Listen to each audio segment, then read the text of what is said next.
जय जगन्नाथ जय श्रीराम मु आपण मान असीम। तो आज गोटे कटक सहर गोटे ऐतिह्य जगार आम मैंने ठिया होचे। ऐतिह्य तो ऐतिह्य तथा बर्तमान यहाँ व्यस्तबहुल जगह कारण मुझे ठिया बर्तमान कटक सहर नूतन करी आरंभ होता नेताजी सुभाष बोस बस स्टाण छक जोड़ा मलाचंडिया छक किसी लोग खाननगर ट्राफिक कहते। तो ये ठिया वीडियो कर गोटे उद्देश्य जदि आपण मान भिडियोटी भल लगे मुझे रिक्वेस्ट करी सेयार करेंगे भिडियोटा को कहना कटक सहर ऐतिह्य को लेकिन भिडियोटी मोर। तो मलाचंडिया छक या खाननगर ट्राफिक कहतु। तो बर्तमान आप समस्त मैंने देखिथे कि आम बक्सी बजार रे एक बक्सी जगन्नाथ मूर्ति लगिला जोड़ा बक्सी बजार परिचय।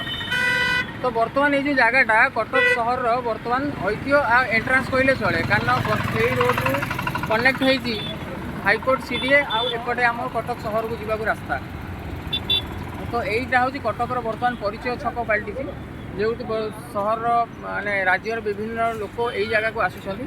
तो मु सरकार को वीडियो माध्यम अनुरोध करी गोटे कि छकरे गोटे भिकारी बलंकर स्टाच्यू जी भिकारी बल जी आम ओडिशार विशिष्ट संगीतज्ञ जे निजर गीत को आमर कोण अनुकोण जगन्नाथ भजन को कोण अनुकोण ओडिशा को पहुँचे गोटे प्रतिमूर्ति सह सबुजाक गीतर गोटे परिचय करके गोटे स्मारकी हो छकरे परिचयटी हो कि कटक सहर घर थिला।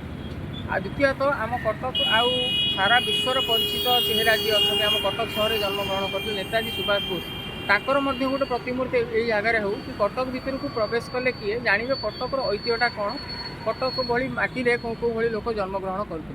मुझे निवेदन करी सरकार को आपको भल लगे भिडियोटा सेयार कर सरकार पाक पहुँचे। जय जगन्नाथ जय श्री।